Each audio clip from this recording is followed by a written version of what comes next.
Family of Woodstock, Tamara speaking. How can I help you? Hi, how are you? I'm okay. How are you doing? I don't know.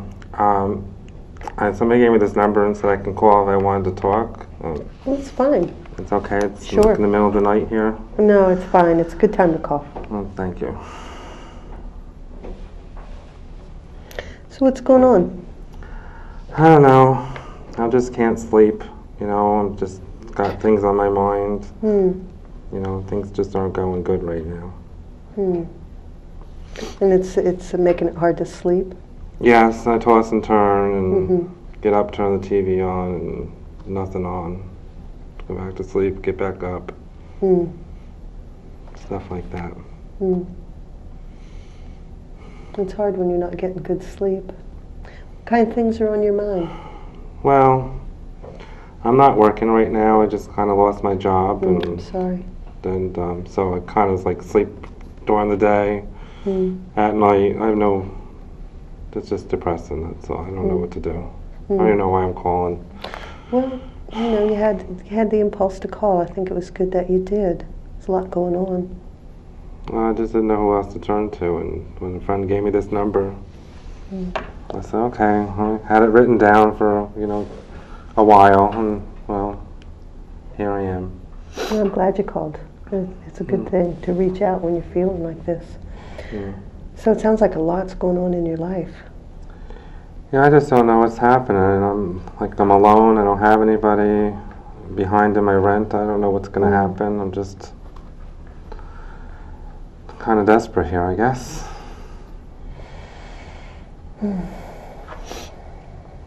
So sometimes when people aren't sleeping and they've had a loss of job, feeling depressed, feeling all alone and desperate, they're thinking about suicide. Are you thinking about suicide? Well, I don't feel like I want to die or anything. But I do sometimes think, maybe, what's all this, for? And if I don't know what else to do, I don't know. Well, I'm really glad that you called. I think talking about thoughts of suicide when we're having them is one of the best things that we can do. They're very difficult and they can be scary. I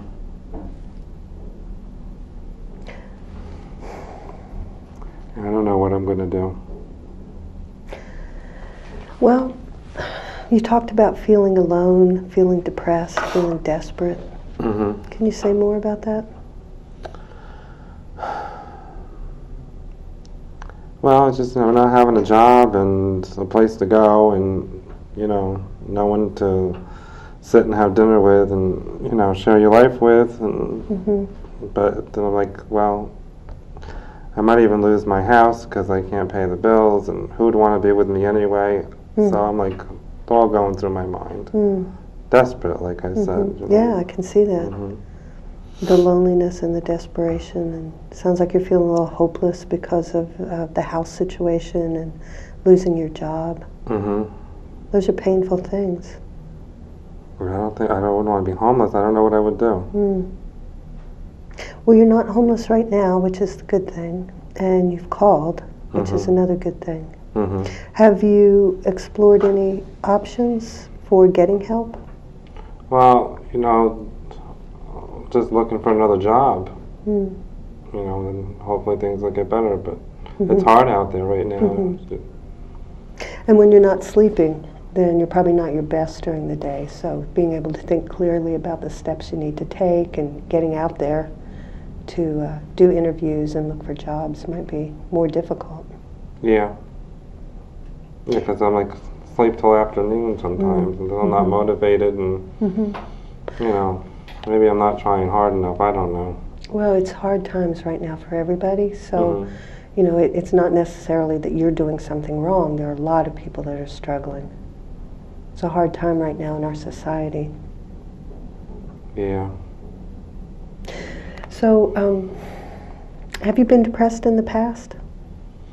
Yeah, actually, when I was younger and a teenager, I did, overdose on pills once. And I took a whole bunch of pills, went to sleep, and woke up very sick. Was that an overdose or was that a suicide attempt? Well, I didn't want to wake up. So it wasn't an accident that you No. overdosed on pills? No. Okay. So that's an important thing to know, for me to know and for you to know and for you to share with anybody who works with you, because it's part of your coping skills. It's part of your toolbox to take that out as a way to deal with life stressors. And you said you're thinking about suicide, but you don't have any real plan. You don't intend on hurting yourself, but you could accidentally slip into a suicidal attempt, and that would end your life. So I do think sometimes about, what would happen if I didn't wake up that time. And So something about that experience told you that that's not the way you want to deal with life's problems. Right, but it did make me feel better at the time.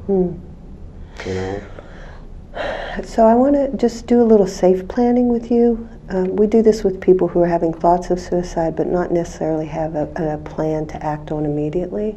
How long do you think you can keep yourself safe from trying to commit suicide?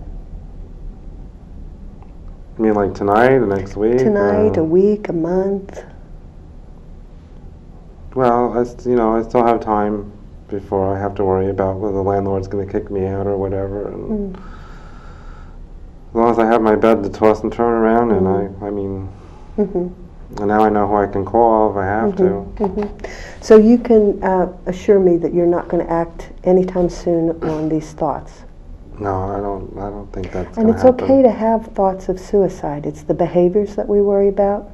So I'm not asking you to not think about it, because frankly it probably wouldn't work just to have someone say that to you. But for you to be able to distinguish between thoughts and actions is very important. And it sounds like to me that you're able to do that right now, that you're having thoughts but you're not having any immediate need to act on them. Right. I feel, stupid or whatever because I have those thoughts. No. Well, I understand that it might feel stupid to you, but I want you to know that a lot of people have thoughts of suicide. And what we really worry about is whether they act on them or not. Do you have connections? Do you have people in your life that you could talk to about this? I have some friends. They work during the day. They're not up at night as late as I am, but there's weekends. I guess I could. So what I'm hearing is during the day and on the weekends you have people that you can talk to, and now you know that you have us in the middle of the night to call when you're tossing and turning and not able to sleep. I want to ask you about your use of alcohol and drugs. Is that an issue for you? I don't have any. I don't do any drugs. Occasionally, I'll have a beer, but I haven't had one in a while. Okay. Well, I'm glad that drugs aren't a problem, and occasional alcohol use might not be a problem. We just worry about that when someone's feeling suicidal, because alcohol can tend to reduce inhibition and make one more likely to act impulsively. So it is a concern when you're having thoughts of suicide. But what I'm hearing is you don't think that that's going to be a problem. No.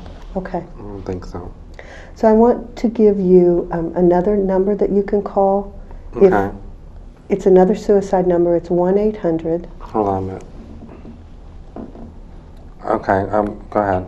273 TALK, which is 8255, and that's a 24/7 number. And you have our number, Family of Woodstock, 338 Yep, I have that. 2370, the number that you called. And we're always available if friends and family aren't available for you to talk to. Well, that's good to know.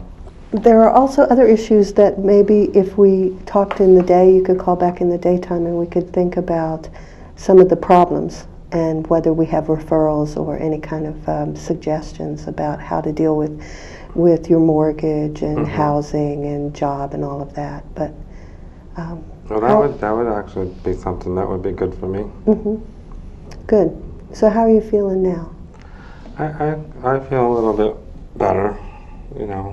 Thank you for talking to me, and I always feel better when I talk about things with people that understand. Yeah, it really does help. And please call back anytime you're thinking about suicide or feeling these kinds of feelings.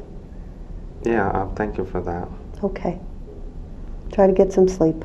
Okay, I will try that. Okay. All right, thank you, Tam.